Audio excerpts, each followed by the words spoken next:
Welcome in to another edition of the Noon Dish. I'm your host, Tommy Ashley. We're sponsored by Johnny T-Shirt, JohnnyT-Shirt.com. With the Noon Dish brings Don Callahan. And Don Callahan is a diehard Philadelphia fan. I do not understand it, but I will tell you this, Don, before we get started. I hope you've enjoyed this cold-ass weather we've had for the last week because it's got to make you feel at home. I don't know if it makes me feel at home, but I have not been outside today, but I did check and see, is it 60 something degrees? I know it's supposed to get warmer. So I'm kind of, as you know, you and I are walkers. You know, we're old, so we walk. And so I've been brazing the cold temperatures for the past couple of weeks. So I'm a little excited to get this done and over with so I can get out there. I'm probably going to sweat my ass off, but it is what it is. Yeah, if I can't get about 4 miles a day in, I feel like I've missed out. And I've missed out this morning. I missed out yesterday for reasons, non-disclosable reasons. But oh man, it is good to get outside no matter how cold it is. It kind of the cold. You know, I almost wanted to go full Jason Kelsey. It wakes you up. Sure, it does. It does, and does. it makes you feel good. Especially you get out there and you don't feel like doing something, and you do it anyway, and then ultimately you feel better. And I'm a shorts guy.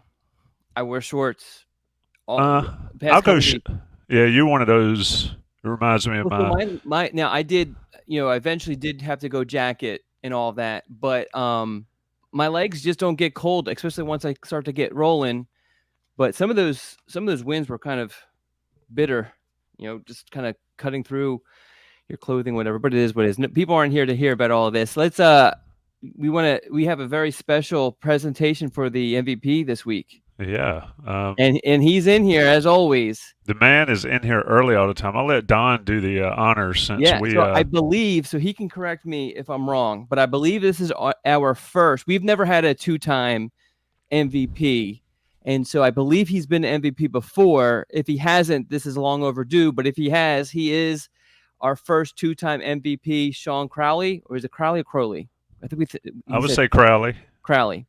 So congratulations, Sean, for being our first two-time. Well-deserved, because he is always in here before, because we can see the chat before we actually go live. And he's always in here chatting it up, and we appreciate that and wish we had a lot more people like Sean to kind of get this community rolling. I will say of the folks in here now, Mark and Preston from Greensboro, Yancey, you guys are always in here. It's pretty cool. You know, Inside Carolina's been wearing out these live shows lately. I don't know if folks are on the basketball ones, but I had 1,000 plus in the live chat the other day, NC State game. Joey stood in for me after the Wake Forest game. 1,000 plus folks watching that. We're not going to get there on a Wednesday at noon in this, but let's get it pushed up, folks. I gotta make a comment to Eric. I don't know if a Braves fan could talk about the Phillies' finish in the standings the past two seasons when the Braves completely had nothing for the Phillies in the actual playoffs. I know, really. It's all about playoffs, right? Playoffs are where it's at. It is. And can't hate on. Well, I can hate on the Phillies. But anyway, let's get into it. We've got a special guest coming in about 10, 15 minutes. Pat Suddes, North Carolina football general manager, will join us live here in the chat. We hope. We expect him to join us, have some questions for him in the new era of college football recruiting. And also, Don, you put out a scoop.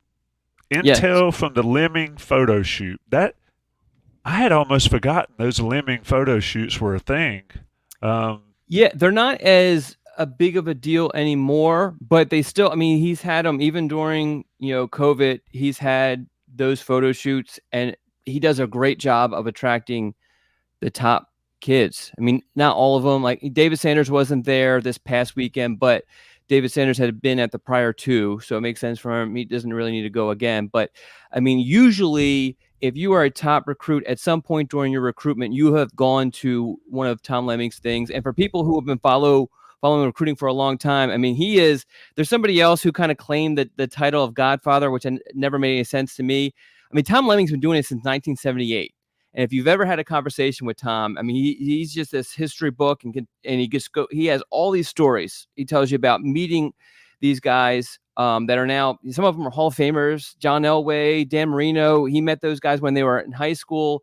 He has stories about Tim Tebow, on and on and on and on. And it's always kind of cool for me to kind of just chat with Tom. But the event was great. We have a lot of great UNC tidbits from recruits who were there on Saturday. So if you haven't checked it out, please do. Did you get a chance to check it out, Tommy? You're muted. God knows I got myself. I always read your stuff. I'm muted because somebody always decides to cut the grass outside my window. Were we still in January? Yeah, really. It doesn't matter, man. It's like Wednesday noon dish comes, I'm going out and cutting my grass right outside Tommy's window. So was there anything in there that you that kind of struck you? For me, let me go back a couple of years. Was it the Lemming photo shoot where it's over there at Cardinal Gibbons or near NC State, and all the North Carolina recruits were sort of clowning on Raleigh a little bit, or a couple of them were? How that's going? There was, the Javari Ritzy class, that group. Ritzy's just the only one that popped in my head. I know there was other guys, and some of them went to State and left pretty quickly and just went over to North Carolina. Yeah, that was no major interesting nuggets like that, but when you're talking about defensive line, and we'll talk about it a lot over the next several months leading into spring, you got Isaiah Campbell and Bryce Davis, North Carolina kids. Don, I thought it interesting, and I don't want to spoil the scoop, so I'll allow you to elaborate as much as you want, but coaching changes matter to these young men, and I thought that was an interesting takeaway from what you put together. Well, with the interesting thing, and I think we can kind of give a little bit away with if we just stick on this aspect of it, but it's almost like the two situations, the coaching change is kind of almost going in different directions. With Bryce Davis, it might actually end up helping North Carolina. With Isaiah Campbell, at least initially, I think it dinged UNC's chances a little bit, but I think some of that is just he's a lot further along in his recruitment than a lot of other people. He's a kid, no nonsense kid, has taken a bunch of visits, so he's getting towards the end of his recruitment, while many others are still have a lot of visits to take. And so to lose a coach of such importance at one of your top schools is obviously going to impact him in a negative way, but UNC is going to definitely get an opportunity to, kind of fix that. So we'll see just what happens, if it's too little, too late, and that sort of thing. It's kind of interesting. We'll talk about the effect of NIL and all this kind of stuff and prestige and all that, but Don, in your experience, relationship with a position coach, where is that on the list of things, if I'm a recruit, I care about? Yeah, I think that recruits, they don't list that, but it obviously impacts things, because that's the salesman. It's just like if you're buying a car, the salesman does help. Or maybe that's not a great example, but I mean, if you're buying something and you're dealing with a bunch of different salespeople, whoever is selling you that impacts things. Now you're making the decision off of what the product is, but how that person presents it and what they highlight and how they're able to do a good job of kind of diminishing the negatives. That's all on the salesman. And then obviously in a lot of situations, that's going to be your position coach, and that's going to be the guy that you think will be coaching you for all 4 or 5 years. The sad truth is that if you look at assistant coaches, their resumes, I mean, I think the average stay is like 2 years. So you are probably going to have, at least 2 position coaches during your college career, regardless of where you go. But still, that's the guy who's selling you on everything. So it definitely impacts things. Yeah, I mean, if I'm buying a car or buying whatever, and I like the person trying to sell it to me, I'm more likely to listen to them and all. Yeah. And I think the salesman, and I think the salesman aspect of all this, why it sounds a little, I don't want to say dirty, but it's just sort of the process. It is a big deal. And that also, big time visitor at a basketball game on Monday night in Chapel Hill, Don. Yeah. I think that's way out in the public. Another local guy, hard to believe we're talking about 26, but 26 is hot and heavy at the moment. Sort of tell folks about that. You've got a potential dual sport person, athlete, at least at this point in his high school career, a big name in North Carolina. Yeah, so I think Kendra Harrison, 5-star, 2026 tight end, number 1 tight end in the 2026 class at the moment. He's also a 4-star basketball recruit. Typically, we wouldn't have ran a story on such a visit, especially since there wasn't a whole lot that occurred during the visit. But this is going to be a name that if you don't already know already, you should if you follow recruiting. But if you don't already, get familiar with it because you're going to hear about it a lot. And I think really his recruitment is starting to fire up a little bit just because he's going to be so highly ranked. Well, he already is highly coveted. I mean, I was talking to him the other day just about his offers, and I was like, let's talk about who hasn't offered you. And he named like 3 schools, I'm talking about in football. And so obviously he wants to play both sports. Wherever he goes, he'll be on scholarship for football, and he wants the ability to also be able to play basketball. And for every school, they're going to be like, yeah, I mean, he's going to be better than any walk-on they can get for basketball. So when you look at a guy like that, and I was trying to find his measurables, and maybe you have them off the top of your head, everybody wants to reference Julius Peppers. Yeah. When you do this, and maybe Harrison's that guy. It's hard to Julius Peppers, folks, if you weren't ever around him, was just a different human being. They do not make Julius Peppers in the world more than once every 20, 30 years. And so those comparisons, I think, done in realistic terms, are they putting too much on a young man that's still, guess what, in his junior year in high school? No, actually. He's a sophomore right now. He's still a sophomore right now. Well, when you see him in person, because he is like a legit 6'7", I think he's listed at 235 pounds. But I mean, regardless, when you see him in person, he does not look like a sophomore. He does not look like he belongs in high school. So what is a sophomore? I think about 15, really, 16? Well, I think about the fact that even like a couple of years ago, he was in middle school. And how in the world is he playing against middle schoolers? Because he wasn't that much shorter or that much smaller. He's just a massive human being. Super nice kid, loves to talk, loves the process right now. Although I imagine at some point he's going to get burnt out because he's just accepting every single interview, every single request of his. But great kid, great personality. So, yeah, I mean, to answer your question, it's probably not fair to throw that comparison on him. But this is a kid who I think can legitimately play football and basketball, where a lot of situations we see kids like, Keyshawn Silver was not really an ACC basketball player, but you kind of dangle that carrot out there for him, to kind of help your chances. This is a kid I think who could be an ACC basketball player. I mean, that's obviously a better question for Sherelle, but and definitely from the football aspect, easily a top 100 kid right now. He's ranked in the top 10 for his class. Yeah, a different kind of young man. I mean, and I mentioned Peppers' measurables. Well, he's close to him there. Anything left on before we bring in our guest? No, I'm excited to bring in Pat Suddes. All right, let's get him in here. See if I can not screw it up. You don't hang up on him. No, I got you. Pat Suddes, what's going on, man? What's up, gentlemen? Don set it up. Don got you in here. I'm going to let Don sort of formally introduce you, and we'll get right into it. Yeah, so there were stipulations. I could not wear any Phillies gear, so I went Flyers. Well, no, it's still Philadelphia, though. That's still an eyesore, but, you guys got the Braves number over the years, so there's really nothing I can say about it right now. I got you. So either way, I appreciate Pat coming on because I think, especially with just the changes, and we'll get into all this, but just the changes the last couple of years have been insane and how they impact your job. So I did want to kind of start just very, very basic because I think everybody who's on this, watching live, going to listen to it later, they understand the GM, the general manager of like an NFL team or a hockey team or a baseball team and what they do. How does your job differ or is similar to, a regular GM in the professional leagues? I think now there's not much difference, right? We even got salary caps right now, even though we're not allowed to tell collectives or anybody who to pay, what to pay, and all that, but that's kind of where we're heading.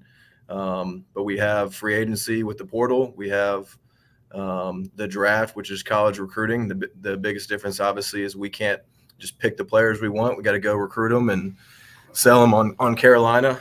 But yeah, it's become, and we've structured our department like an NFL team, with the coaches really being the scouts that go out on the road, because we're not allowed to, besides the 10 coaches. But I think it's, when I started working for Coach Saban in 2007, he was kind of the first one to kind of implement this strategy in college football. I think where it was then to where it is now, it's grown exponentially, and with the new rules, it's going to continue to grow.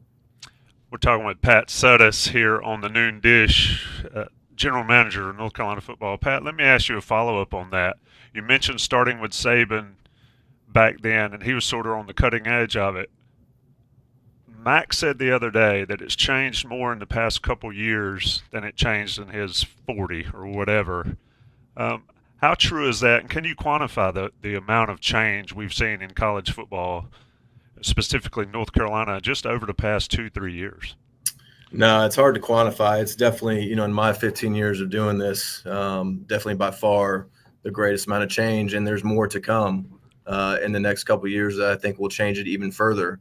But I think the great part is it's still the game we love. It's the game we grew up, watching and loving, and the reason I'm in this business. So for us, for college coaches, for anybody involved in this business, it's just about adapting and holding on, and come up with the best strategy possible, knowing things are changing rapidly. But you have to have a plan, and that's kind of what we've done here, and we're going to continue to do that until we get some real structure wherever this thing kind of heads. Let me take a step back with the one question I get a lot is the process for a scholarship offer. So in North Carolina, take me through as much as you can, just how does a kid go from non-offer to offer? Yeah, and every place is different. I think the way we work it here is, obviously the first thing is the film. And for us, it's not a highlight film. That's not where we're watching. We have a team of guys that cuts up all the film. It's a good, bad, ugly tape. So we're seeing everything on a prospect. And obviously when that's approved, the next thing for us being at the University of North Carolina is the transcript. There's a lot of, I don't think fans really understand, why aren't we pursuing this guy and this guy and this guy? I mean, there's a lot of guys we have to weed out because of the transcript. We all know what the this academic prowess is here, and not every kid's going to fit that. And so that's really the first thing we do. And it's also a great way to see guys who take care of business on and off the field. How you do anything is how you do everything. And so for us, that's really been a great measure of guys that really take everything seriously, and that translates to football. Guys that have high GPAs usually translate well to being able to learn the game and learn how these playbooks have gotten huge over the years, and all the different things you're seeing offense and defense. So for us, that's huge. So that weeds out a lot of guys on the front end. So we don't offer anybody until we get their transcript. And then once my staff, somebody from my staff watches, position coach watches, coordinator watch, and then I'll sit down with Coach Brown. Anybody that's been approved, we watch them, and Coach Brown watches every guy that's been approved for an offer, and then that's when the offer goes out. And then that's when really the background, the getting to know the kid and the family, that's when that all begins. But that's really for us. And Coach Brown is not one to just throw offers out there. You hear a lot of, offer if must, offer get to camps that other schools are doing. We don't do that here. So if we throw an offer out, it means we really want the kid. Pat, let me ask you a follow-up there too, and this is an interesting discussion. You mentioned transcripts and then handling business off the field. I tell my sons, I tell other people I deal with, people watch you all the time and how you treat your parents, how you treat your friends, and how much of the personality fit side goes into we know it's huge in basketball because there's only 12 people, 15 people. But on the football side, how much is fit personally go into all of this? I mean, if a guy can play, he can play. Yep. But you don't want a bunch of assholes to disrupt chemistry and all that. I'm sorry to put it that way, but that's what it is. But how does that go into Mack's process? Yeah, I think you just take the Herb Brooks quote of "I'm not looking for the best players, I'm looking for the right ones," and that's true. I mean, that is spot on. That's our philosophy here. I mean, you look at even what basketball has done this year with the portal and their high school guys. I mean, they're a completely different team. They're cohesive. You can see they're a tougher team. And just adding a couple of guys in the portal and a couple of high school guys has changed their whole culture over there. And that's what we're trying to do here. And that's what we did. You know, we thought last year bringing some portal guys, high school guys this year. But what everyone understands is when a high school kid or a portal kid comes on campus, we're obviously trying to sell them on coming here, but we're also trying to see if we really want them. Do they fit here? There's been plenty of kids that come on campus and, afterwards as a collective in a staff meeting, we're like, we don't think he fits here. He was just not engaged, wasn't talkative, act like he didn't want to be here. He disrespected this person or that person. And then we take him off the board. I mean, that's a huge piece of it. So it's an interview process for both sides. And our coaches are in the process on the road right now, and they're getting a lot of info on these kids from counselors, from teachers, coaches, and other players on the team, to find out if we're recruiting the right players. The one other question that's really relevant now is just your guys', I guess, off-season visit philosophy, because I know, and these kids aren't going to visit. They're not going to visit North Carolina every single weekend. Correct. From here until summertime or whatever. So how do you guys approach, what's kind of like your mindset for getting guys on campus and when and all that sort of stuff? Yeah, I think anytime it's not a dead period, try to get guys on campus. We've kind of gone away from the model of the herd mentality of getting 100, 150 kids on campus for a junior day or anything like that, and do more individualized itineraries for kids so they feel more welcome, they learn more. I've been doing this a long time, and there's so many kids that get overlooked on junior days, and you don't get to spend enough time with them. And it can be a huge negative, and it could be a player you're trying to recruit later down the road, but their first chance to come on campus was a negative. So you're going to be behind. And so that's our philosophy, is just keep it small, keep it individualized, not a cookie cutter itinerary for everybody. Really find what their interests are and really try to attack that. Yeah, and that kind of this is a story. This is before your time, but I remember Travion Henderson mentioned he came to North Carolina very early on for a spring game and said he got zero attention. Now, this is before his recruitment blew up, but now he probably wouldn't have ended up in North Carolina because he was a big-time guy, but it really put North Carolina behind the eight ball with him. And so it kind of speaks to just the change in the philosophy that you kind of brought. The other thing, the big thing, and we've kind of touched about it a lot throughout our conversation so far, just the changing landscape. How have you guys adapted with that change of the NIL, the transfer portal, balancing everything and all that? Yeah, obviously, I heard you guys talking about a little bit kind of how the position coach is involved in the recruitment and how important that is. I think the priorities for kids have shifted some. I think NIL as a whole is a positive thing. I'm on board for saying there needs to be revenue sharing, and this needs to come in-house. Whether they're employees or not, I'm not smart enough to get all the details worked out about that, but they need a piece of the pie because they're the ones that are contributing to the athletic department, to the economy. So that's one thing I'll just say there on that. I think the way we're trying to adapt is keep the main thing the main thing. NIL, we know, is a piece of it, and we have to continue to be stronger there. I know you see the huge push from Coach Brown and our coaching staff and everybody to give to the collectives. And we have a tremendous support system here with fans, with donors, former players, and all that. And everybody needs the help right now until we can figure this thing out. This is not a long-term deal. But whatever you can give, please give, because I promise you this, we do a great job across all sports here recruiting great people, and this NIL money is being used for a great cause. They're not out there buying cars and all these different things. They're getting their parents to games that can't afford it.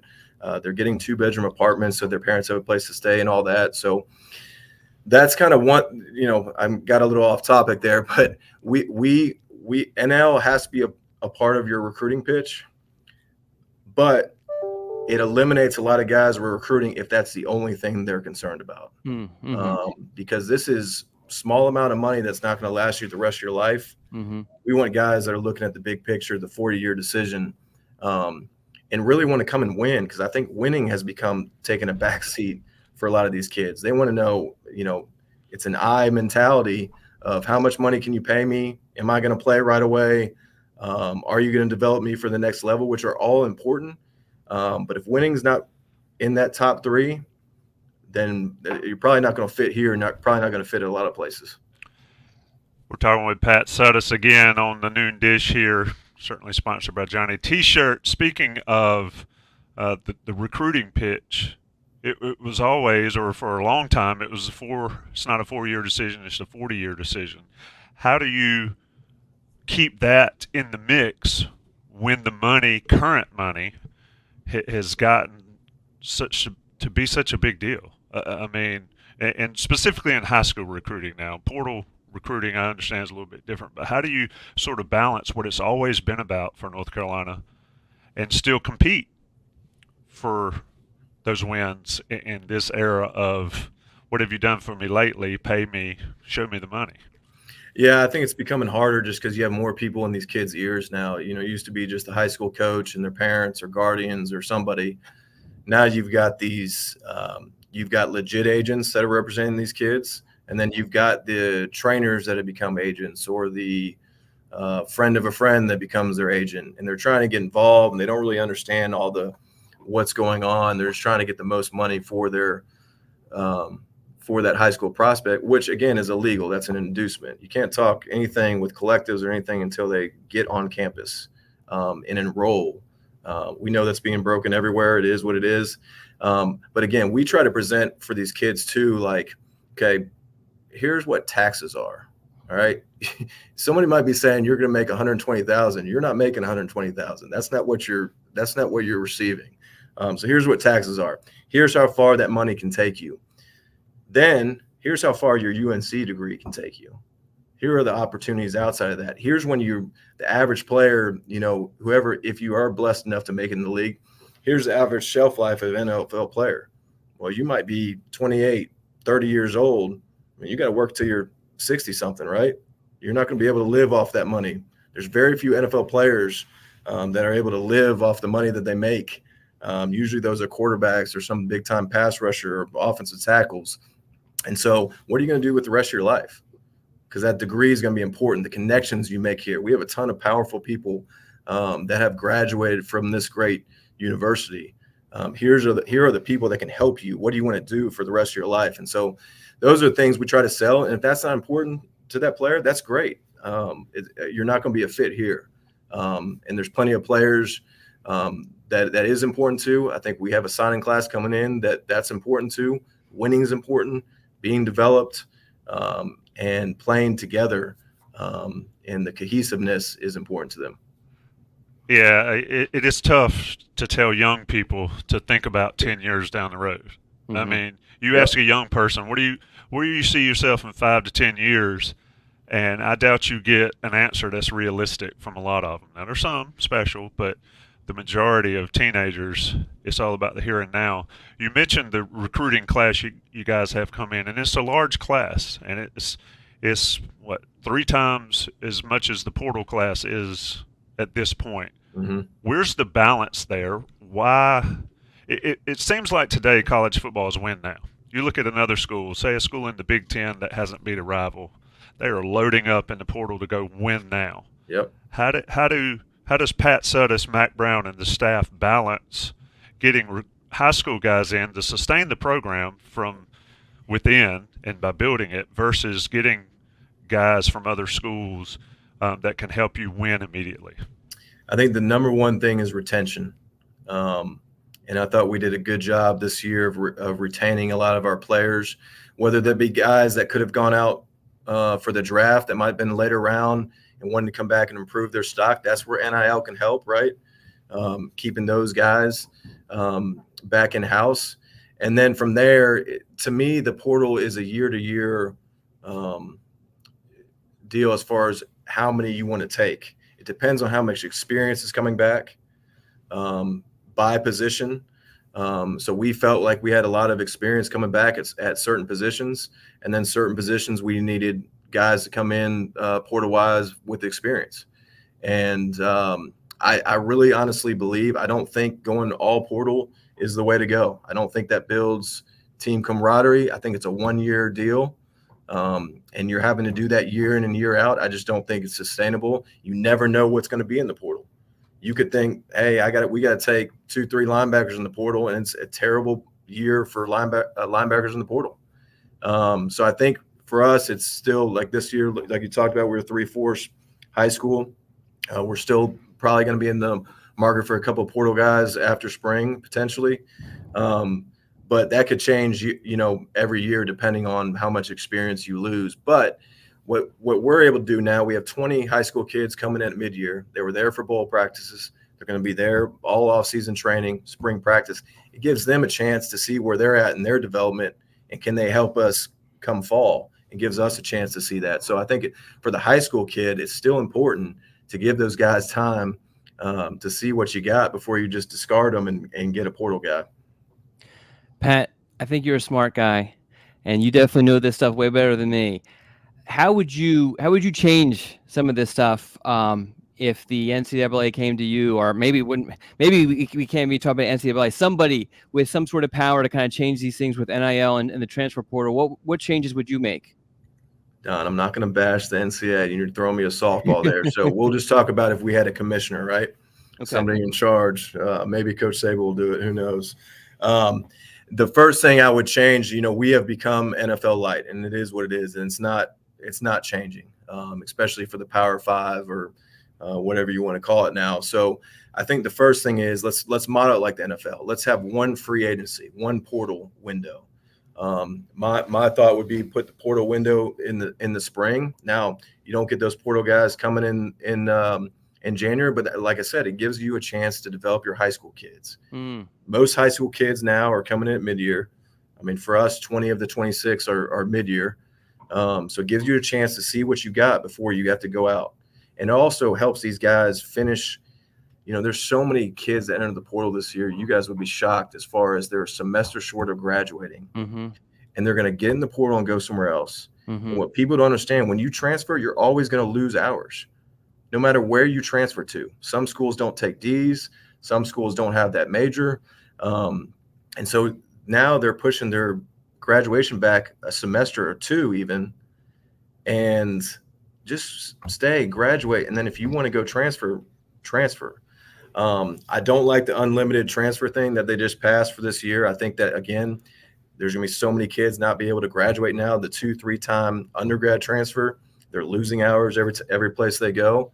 Now, on the same hand, coaches that leave all the time, head coaches that leave, they should have a chance to leave. I mean, it is what it is. If coaches are going to do it, these players should be able to do it as well if they think if one of the reasons was going because of the head coach. Because, we can say they're going because of the school, but they're going because of the head coach and the prowess of the head coach. So I would change that. The unlimited transfers is going to get way too out of control. So it needs to be, like it was, you get the one time, and then you can do the one time post grad if you need to. I do think with COVID year going away, there's going to be less kids have the multiple years. So I think that will help. And then with like we talked about the revenue sharing, it needs to go in-house. Everyone needs a cut, whether that's by conference, whether that's by the commissioner determining whatever school can give out and have a salary cap. And if everyone has a flat rate, or, your left tackle making this and your right guard's making this, I don't know what that is, but they need a piece of the pie. So, and we talked about this a bunch on the podcast and prior podcasts, just the differences between high school and portal recruiting. You obviously have a very different perspective. For you, how is it different when you're recruiting a portal guy or a high school guy? Yeah, it's just way faster, right? And so, they might get in the portal and you got 2 days to get them in school, or a week or something. So that's why you really try to target guys. One, either you recruited in high school, so you already have the background piece done, their situation. Two, they're coming from a place where you've got ties to the coach there, whether it's a position coach, somebody on the staff that will give you the background on the player, either why he's transferring, why he wasn't playing, that type of information, or players on your team that played with that player in high school maybe. All those pieces, if you were able to get all that, it's hard to take somebody that you don't know anything about in a short time. It's extremely difficult because you're competing against a ton of other schools in a short time frame.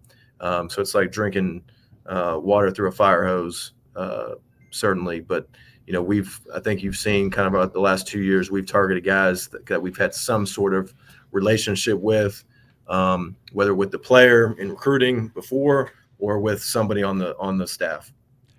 Let me ask you, staying there on who you target in the portal. It seems like this year is more FBS guys, or we'll say big school guys, versus FCS schools or G5. Is that a cyclical thing depending on what there is out there? Is that an attempt by you guys to get higher level players? What's the process when you're breaking down who to bring in on the portal? Yeah, I think it's all cyclical. I mean, you can say we want to take more FCS guys and with chip on their shoulders and bring them up, but there could be the similar player at another school. Austin Blaskey is a guy, for example, that obviously with Coach Searles being there, we had a lot of info on.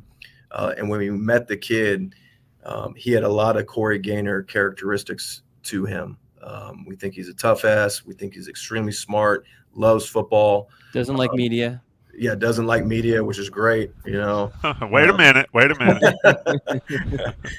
So he can't say the wrong thing when we're playing against the team. But no, I mean it just depends on the players available, the connections, those type of deals. I think everybody kind of saw the hidden gems last year in FCS and lower levels, and so everybody was all in on these guys. And the other pieces too, and we get calls from agents all the time. What's the price tag going to be? What's he looking for of that? And that eliminates a lot of guys fast nowadays. Interesting. I've had this discussion, and I don't. If you want to comment, you can. But oh God, Lane Kiffin's always said it's NFL free agency without any rules. And then we talk about the money aspect of it. And I've always wanted to know, and this is why I want it public, and Mack has mentioned this in press conferences, is I want to know how much money it really is. Mm-hmm. Because you hear about a former offensive lineman, and I've heard a large range of what he may or may not have gotten offered. I'd like to see how much money actually drops in these guys.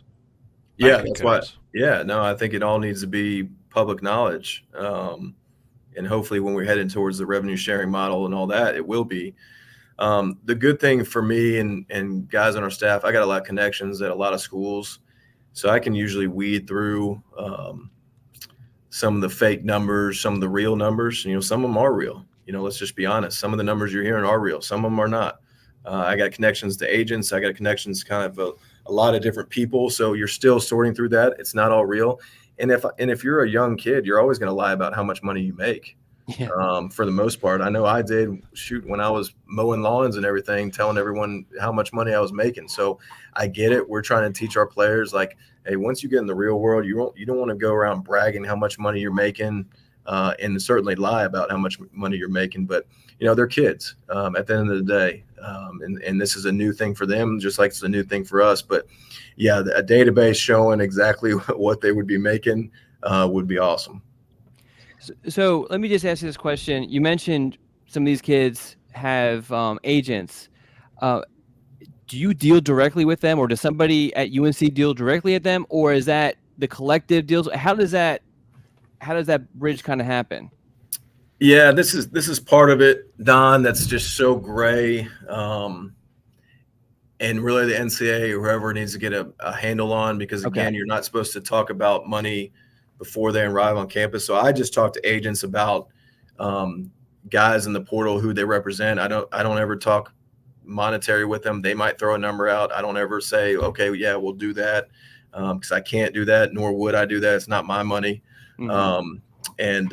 But yeah, I would say going through the portal this year, I would say 90% of them which is a change. I think last year maybe 50%, 90% had an agent or somebody that was representing them.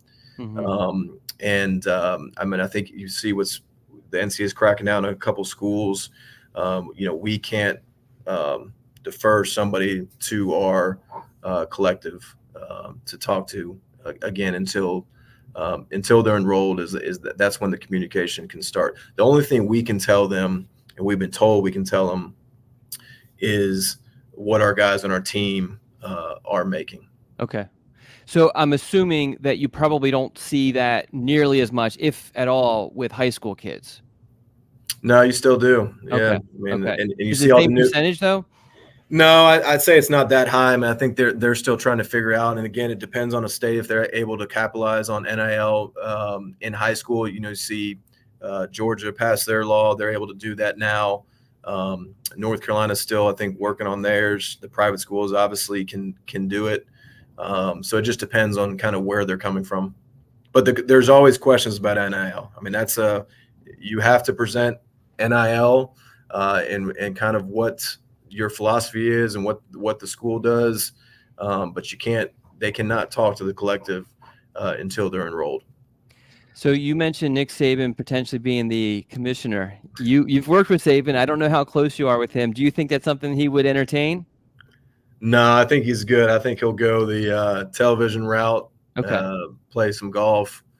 I think he'll go that route. I think part of the reason probably him getting out was all the new changes, and I don't think he wants to deal with it from that standpoint. But yeah, I mean, somebody like Coach Brown. I mean, Coach Brown would make a great commissioner. We're blessed to have him here. We want to keep him here as long as possible. But he's, ever since I was with him at Texas, he's always been heavily involved in the landscape of college football, and I know he would like to see some things change. But again, Coach Brown's on board with what we are now and trying to attack it best way possible. And the best way possible is to get our collectives and NIL up as high as possible and get as much help as we can. Yeah, folks have seen Joey Powell's work here at Inside Carolina with Graham Boone. Check out what they're doing in the campaign. It is creeped on up there with a lot of help from Inside Carolina people. One quote about Nick Saban, he said, I saw recently when they're showing all of the Sabanisms, is he said he's never had a pro scout ask how much a guy played as a freshman. And I think that's very relevant in this discussion of transfer portal and NIL and all that. But, Pat, before we let you get out of here, and we appreciate you taking the time, tell us a little bit about Jeff Collins from the inside. What can you share with North Carolina fans? He sounds great in the press conferences. I've listened to every podcast he's been on. Need to get him on here. But from having worked with him down in Atlanta at Georgia Tech, what can North Carolina fans expect? What you see is what you get. He is high energy all the time. He's got a great attitude and just presence about him that rubs off on his players. He really installs so much confidence in his players that they go out there thinking they can beat anybody. And I think that's huge. He's obviously, he's talked about his philosophy. It's an attacking philosophy and to cause havoc, minister of mayhem. But I think UNC fans are going to love him. Our players are going to love him. He is as genuine of a person as you can be around, and he's a hell of a ball coach. Yeah, all I care about is recruiting. So from a recruiting standpoint, what does he kind of bring for you guys as a recruiter? He'll recruit everybody. He's not a position recruiter. He's going to recruit everybody on defense. He's a communicator. He's always going to communicate with them, whether it's through DMs, text, calling. He's on his phone 24/7. And the way he's able to present how they fit in his defense is elite. So you can expect him, and he does not shy away from going after anybody. And so he's going to go after the players he feels fits his defense, along with the coaching staff on defense. And so he will go after the top guys. Pat Suddes, we appreciate it. Last question. Folks always ask me, geographical areas with position coaches. How much goes into getting those organized, and how did they shift when you have new coaches? You got Ted Monachino coming in, full-time DL coach. You've got Collins coming in as defensive coordinator, which I know is a little bit different there. What are those like in this era of college football? Does it matter as much to have geographical eras in that?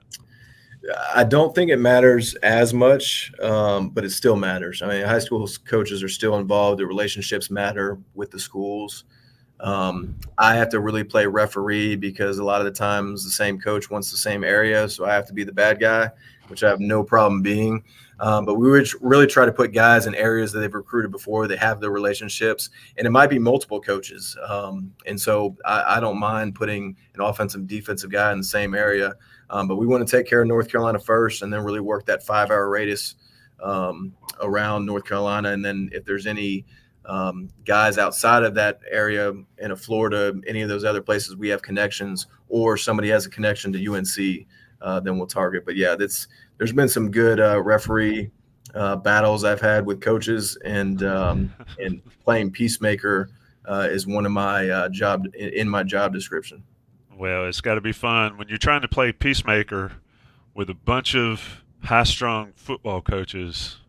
I don't envy you, my man, but I do appreciate you taking time to join Don and I. Absolutely. Appreciate you guys. And Don, I'm going to send you some Atlanta stuff. No, don't do that. Yeah, see, I can't even get him to wear Inside Carolina stuff. If we can get him off the Philly stuff and get that ugly mascot behind him. Oh, man, best mascot in all of sports. I'll Appreciate see you you later, guys. Thank you. Go Heels. Thanks, Pat. That was fun. Let me do this before we continue because I have a lot of follow-up there from that. It's Johnny T-shirt, johnnytshirt.com. We joke about gear and swag and all that. If you like what those coaches are wearing sometimes, and Pat as well, you can go to Johnny T-shirt and get some of that swag there. And if you're an Inside Carolina Premium subscriber, you can get it for 10% off. You get all of Don Callahan's stuff, all his recruiting stuff and all this inside scoop and weekly scoop and all that. And then you get 10% as well if you're a premium subscriber. So check them out on Franklin Street or online at johnnytshirt.com. National guys will pay the bills right fast. We'll come back and wrap up the noon dish with Don Philly Callahan. Okay, Don. Hey, great. we got before. I know I have a lot too. We want to talk about, but Preston, calling you out for not doing your job. What did I do? What's what you didn't do? Oh, we didn't talk about top five. Top five vices. So get them together. Vices as in VICES. Whatever those vices may be, keep them clean in the chat. We'll get to them. I meant to mention it before that, but I was so excited to get to talk to somebody other than Don on these shows. And shout out to the 111 people that are in here live on a Wednesday afternoon. One thing that I wanted to shout out is that I mentioned it with him, but I didn't want him to have to say the numbers. I think the Heels for Life campaign's over $600,000 right now. And I'm going to go ahead and say it. They know it. We know it. A large portion of that's Inside Carolina folks supporting that. And that's why Inside Carolina people, we had the uniform threads done. I don't know if you knew this, but like they had baseball uniform threads. And I posted on the boards, and other people posted on the boards when Carolina was not winning those battles in that uniform bracket, and North Carolina won. Same with the hockey threads. Same with the NIL stuff. So Inside Carolina folks are all over it there. It's crazy. Don, one thing we didn't ask, and it's not really a question he can answer here with us, is how you get people convinced to pay money for a high school crowd or a portal guy that's going to be making more money than maybe the people that you're asking to pay the money make. You see that sort of? Well, the whole if we really think about it and just kind of lay out exactly what this system is, it's really not a great system. You know what I mean? It really, like Pat talked about with the revenue sharing, I'm hoping that once they kind of get through that wall and get the revenue sharing, the NIL stuff becomes less important, I guess, because they'll be making a good bit amount of money. I don't know. I mean, it's so weird if you think about it. I mean, you're basically donating money, and there's some people in some of these threads are donating what they can. taking whatever out of their bank accounts, each payday or whatever for, an athlete. It's such a weird thing, as opposed to if you look at the pro sports model and the way it's done. I mean, I feel like we have to mimic that, get as close to that as we can. And the fact that we've had to fight this whole amateur idea for decades has really made it difficult to do that. And I think also being connected to the schools, because schools are obviously, a lot of them are public institutions, and you have to worry about Title IX and all this other stuff. So it makes it so hard. But yeah, it's a weird thing to think about, just in general, how the system is currently set up, and it just feels so shaky, as far as just we can just pivot in a different direction so quickly with how these things are kind of laid out. Yeah, I mean, something's got to change. It is not sustainable. Yeah. And the thing, and people that fret about the conference arguments is, and I've said it a million times, these schools that are in either the Big Two or the Power Two or whatever, all of the money used for facilities and all that kind of thing are coming from that. Mm-hmm. And then the money that people donate. So when Joe Blow donates $10 million to have a name on a football field or a name on a building in Chapel Hill, that money came from the media down there, and that Joe Blow's 5 or 10 million goes to players. Mm-hmm. I think Ohio State's up to 13 million to build their roster for next year, or that's the rumor. That is just nuts. But anyway. Well, the thing too is, if you think about it, and I was reading this, I can't remember. I would love to cite the article I was reading, but I can't I can't think of it off the top of my head. But they were mentioning that they think, especially once there's revenue sharing, that all this dead money that is going to all these coaches will really die down a lot. And the reason why all of these athletic departments have the money, whether it's coming directly from the school or from, I guess, mostly from boosters and all that, is because there's so much money that they're receiving from the TV deals and that sort of thing, and they don't have to pay the true, or good portion of the employees, meaning the players. And that maybe once this starts, you have to pay the players, the coaching salaries would actually go down, and you wouldn't be in situations where you have Jimbo Fisher making, God, what is it, $7 million a year or whatever it is, to do nothing. $75 million buyout or something like that. Yeah, which is just ridiculous. Yeah. So, but yeah, I mean, something has to change with all this, and I don't think anyone truly knows how we get to the next, I guess, settled stage. But yeah, if I can I get 2 minutes to talk about my idea, or do you have something you want to? No, you can do it. I just think what you're talking about there is exactly what Pat was talking about when we were talking to him. Is you got to get to a system that fits what we're trying to do here. And when I say we, the world of college football. But go ahead, hop up on your soapbox. Hop on my soapbox. While you're talking, I want people to put their vices in the chat. And we only have one so far. I know, and it's my man, double MVP Sean Crowley. This is why he's the two-time MVP. Yeah, and I've got a few comments that I'm gonna post here in a second once you're done. So go ahead. Yeah, so I probably should have done a little bit more research on this, but the system I feel like that would work best is, and for those who don't follow hockey, stay with me here. But in hockey, they have junior hockey, which is mostly in Canada, but they have a bunch of different leagues, and some leagues have higher reputations than others, similar to what we have in college football. And those guys get paid. I believe those guys get drafted to their teams.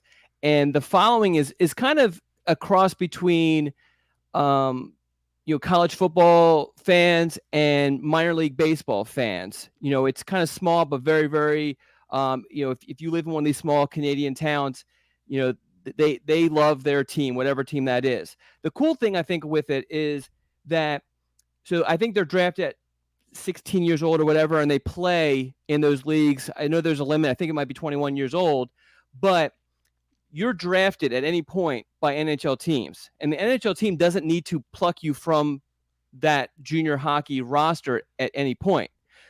they can leave you there for a couple of years if they want and let you develop. And the reason why I think that's cool is how great would it be? Now, maybe Drake May wasn't. Maybe let's take it back to Sam Howell. How great would it have been for Sam Howell to be drafted by the Washington, I want to say Redskins, Commanders. I'll allow it. Commanders. And then, but they say, hey, we don't think you're ready yet. Stay another year at North Carolina, and you get another year of Sam Howell. And then once they feel like, okay, we want you, we want to throw you in the starting lineup, we'll pull you up. Now, some fans are going to bring up the whole, like, oh, well, Drake May wouldn't have started, yada, yada. But that's kind of beside the point. The point I'm kind of making is there certain guys like Tez Walker, for example? I know he's getting some looks as a first-round draft pick, but there's some questions there, with his game that he would need to work on. Whoever drafts him, what if they say, hey, we obviously we like you, we want you, but we want you to stay in North Carolina for another year. And I think that'd be cool for college football to keep some of the faces of some of these programs for a year or two longer. And then you're still getting the benefits of the NIL, because a lot of these hockey players, they do the little, posters and all that sort of stuff you see driving around and all that. But still are getting paid and all that. So I think a system like that would work best. The problem is that we're going to have our jumping off point is the college football the way it is right now, and it's difficult to kind of get to another system similar to that, I think. I mean, a couple things there. I thought you were going within the college ranks, and I was thinking, well, there already is that, because that's the FCS. Yeah, so you could still go to college still. Like there are college hockey teams. Yeah. There's other obligations for them. They do get drafted, and they do stay at their hockey club. So you can. So this would be, and I probably should throw this in there. I mean, there's certain people who don't want to go to college, and I don't think there's anything wrong with that. So instead, you would go to this junior football league. But if you wanted to go to college, play for that college. Right. You know what I mean? And have the obligations. But some people are like, I don't want to do school. There's tons of kids who will tell you off the record. On the record, they won't say that. But on the off the record, they will tell you, man, why do I have to do this school stuff? Yeah. I mean, if one of my sons asked, if we win the lottery, do I have to stay in college? Yeah. Why? I don't need the money. Well, that's the thing, is at what point does the actual education part become completely irrelevant, more so than it is now for a lot of this. But I don't know. I don't know how it ever changes. I mean, the only good thing that I see coming out of this is NCAA 24 that's coming out this summer, which gets us into the vices, and it gets us into the Congruity HR top 5. Congruity HR for all your small to mid-sized business, whatever you need in small businesses. Congruity HR will take your payroll and your HR services, and they will knock it out of the park. So you can worry about all the rest of your small or mid-sized business. Go to congruityhr.com/Tar Heels. Get a free assessment on what your business needs and what they can do for your business. If it works out, great. If it doesn't, you haven't spent a dime, because it was free, because you're an Inside Carolina listener or viewer. So check them out. They've got top-of-the-line customer service, technology, a national brand that they developed from a small brand. So if they can do it for themselves, they can do it for you. So just take care of them. Another one of the great sponsors here at Inside Carolina. You like that segue, didn't you, Don? I did. That was good. That was professional. We don't have any choices, but I do want to throw up Sean Crawley's. We'll go ahead and do that first. Sports, chocolate, soda, cheesecake, and podcast. I would wager podcast is number one on his list. I would wager Inside Carolina is number one on his list. That's the only one we have so far. I'll give you mine, Don. Okay, give me yours. This was Tommy's idea. That's why we don't have any. We only have one submission. It was poor, and it was late at the moment. Vinyl records, dude. Why have I gotten into vinyl records? Do you like vinyl records? Do you like music, or are you a podcast? I'm not a big music guy. You're a put them on the phone, put them on the iPod shuffle. I don't even do, and I think we've had this conversation before. I will listen to music, but for the most part, if I'm driving in my car, when I'm on my walks, I'm, only music I really listen to is if, my daughter's in the car, she wants to put something on. My wife is big into music, so there's a lot of times where she's doing something in the kitchen and the music is on downstairs. But me, I'm a podcast guy. So, yeah. So I have a question, though. Okay. And this is something. So I worked in another field for 30 years in addition to doing this stuff. I don't really care to watch Netflix or listen to podcasts about that field, really. Mm-hmm. I didn't when I worked in it because I was living it every day. Now I'll go back and do it a little bit. Like a good murder mystery is a good deal. Mm-hmm. It's the same with sports. Like we do this so much with North Carolina sports and Inside Carolina and covering it all the way down to the sand on the ground. We cover it from that point up for North Carolina sports. I've gotten out of wanting to hear people talk about it unless it's doing this. I mean, is that weird? So no, I don't think it's weird because there are definitely moments. So I have started to I used to be a huge NFL guy, and I really don't watch a whole lot of NFL, mostly because I'm still a big college football guy. So, Saturdays, if I'm not in Kenan Stadium from noon until the Hawaii game, I'm in the Man Tower watching multiple games at once. But that's because you bet on them, though, right? I bet on them, but I mean, I love college football. I mean, yeah, I love college football. And so when Sunday comes, I'll throw it on. Now I'm also Sunday's like a big work day for me. So a lot of it is I'm on the phone or whatever, but there are some times where I'm just like, hey, I want to go watch something completely different. I will say that I grew up, and I mentioned this before. I grew up in Philadelphia. So I grew up a big Penn State fan. And when I was growing up was in the, for the most part, was in the early 90s. Kerry Collins in 1993 when, they got robbed of that national championship. Did you let me ask you a random throwaway question. Sure. Did you like Sam Gash? Was he one of the people you followed? I think that was before my time. He was in like the early. I was at Carolina from '89 to '93. He was around that time, so it was a little bit before I don't remember ever watching him. I remember Kajana Carter and Sam's brother Eric played for Carolina.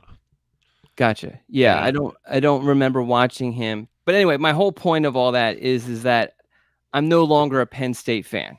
Right. You know what I mean? Like, I used to be, know the roster, follow recruiting, read all this recruiting stuff. I don't do that at all anymore. And I mean, if they're playing Ohio State, I'm rooting for them or whatever, unless I picked Ohio State in the game. But yeah, I mean, that has changed for me completely. I've consolidated my fandom to just the Phillies and the Flyers for the most part. Can you get us tickets to a whiteout game at Happy Valley? Do you still have that connection? That's a bucket list. I mean, I have a lot of family members who are alumni, so I could potentially work on that. I need you to work on that. So I know a coach on staff there. Oh, there you go. So we can get field passes for a whiteout game? Potentially. I don't know how well he likes me. You need to cultivate that relationship. And it leads me to mention tonight at 8:30, Buck, Jason, and the rest of the roundtable crew will be talking about the ACC schedule. Hopefully, either a North Carolina bye or a North Carolina away game will pair up with a Penn State whiteout game. So Don and I can go to a Penn State whiteout game and stand on the field in Happy Valley. Anyway, more vices. Let's get it. So just before we get to that, so Sam Gash was drafted in 1992. So that was slightly, I'm sure I was watching Penn State games then, but that's, hey, you have that moment where you remember the teams and stuff like that. Mm-hmm.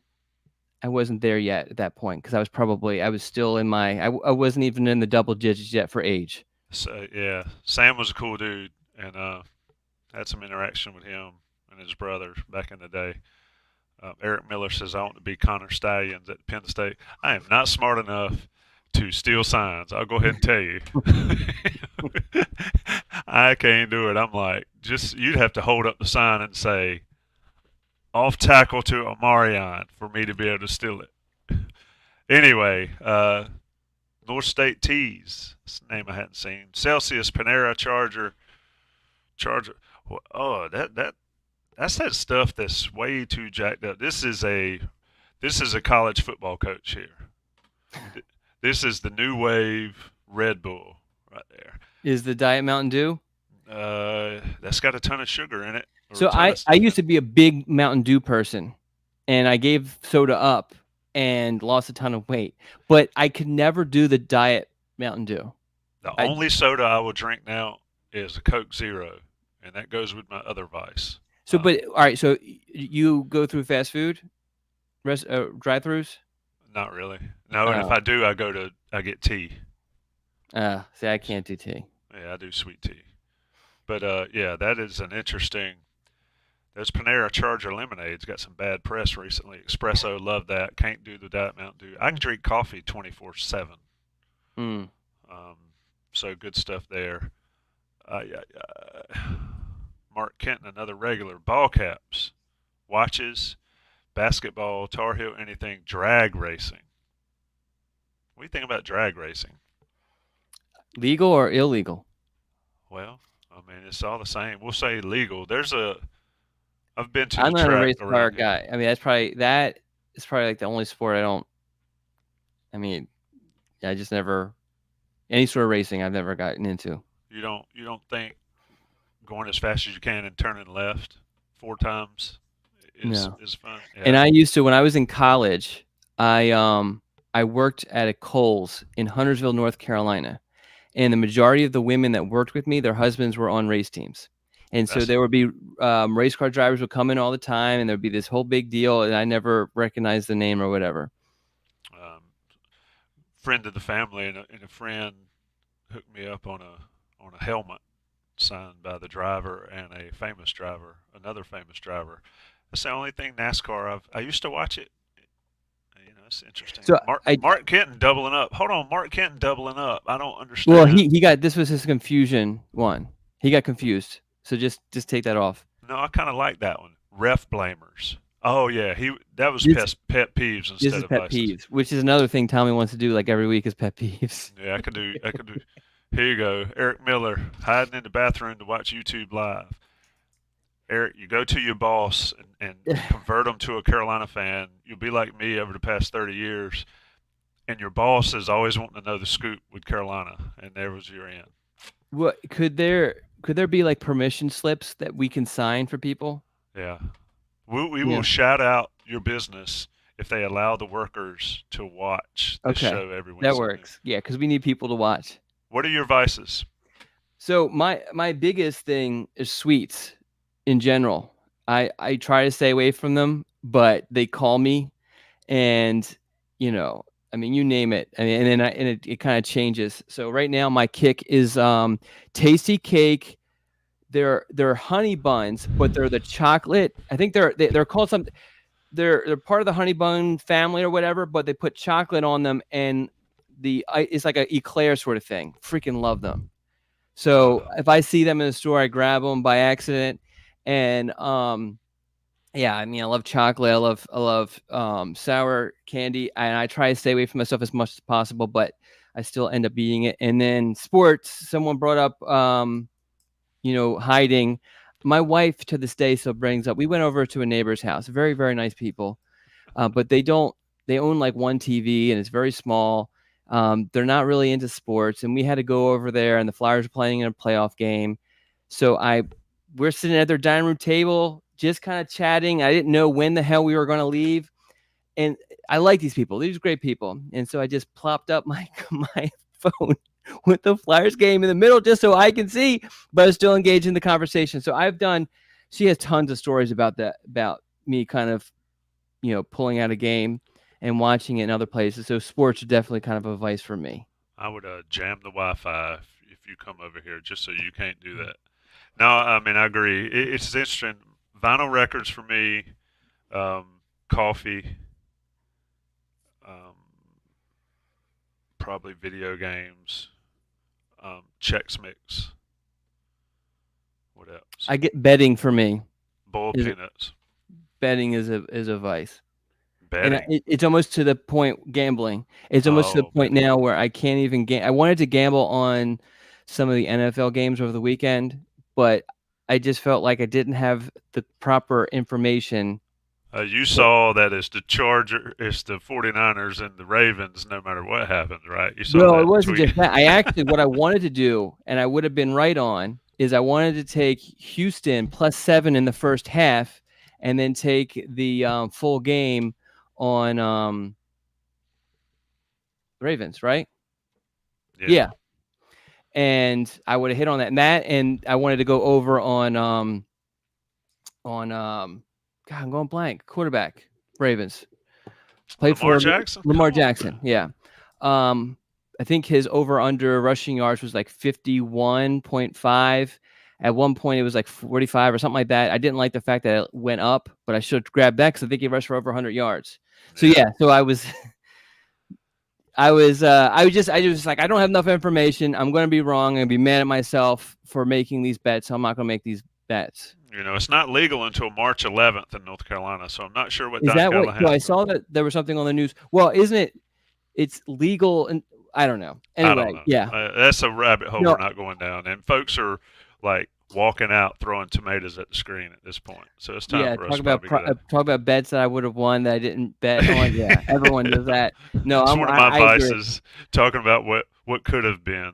Yes. Shout out to Pat Suddes for joining us today. A very informative interview, a good interview from the 12:15 or from the 15-minute to the 45-minute mark of the show. Shout out to Don Callahan for organizing that, for Pat taking the time to join us. Shout out to Congruity and to Johnny T-Shirt for sponsoring these shows. Shout out to everybody at Inside Carolina that makes these podcasts. Shout out to Tommy. I'm just the host. And also, folks, if you're still in here, tonight at 8:30, Inside Carolina Football Roundtable, the schedule will be released at 5 o'clock, I think, starting at 5 o'clock on ACC Network. We'll get together to talk about it live, because what better way to spend your Wednesday evening than listening to us? We got another top 5 in there. And there's a top 5, positively only, double good popcorn, V8 energy drink, sports podcast, pistachios. That's nice. Do you like shelled or unshelled pistachios? Because sometimes those shells can break some teeth out. And then football, of course. I can't do V8, but that's another. We can't go there. V8, I don't do the tomato juice aspect of V8, and I guess that gets rid of the V8. But anyway, shout out to everybody that's joined us. Don, what's our noon dish schedule look like over the next couple months? I guess we're going to try to do every other week, right? We're going to stick to every other week. If that's the case, we'll see everybody, I guess, February 7th-ish, if my dates are correct. Isn't that signing day? That is signing day, so I guess it would be good to talk about how North Carolina did not sign anyone that day. Yeah, we will be live on the Noon Dish on February 7th to talk the not signing day for North Carolina, as 20 of those guys are already in school. Yeah. What a crazy time to be alive and follow North Carolina recruiting with Don Callahan. Everybody, please be safe, stay cool, stay warm, stay dry, wet, wherever you are. Just be you, and join us next time here on the Noon Dish. Thanks, everybody.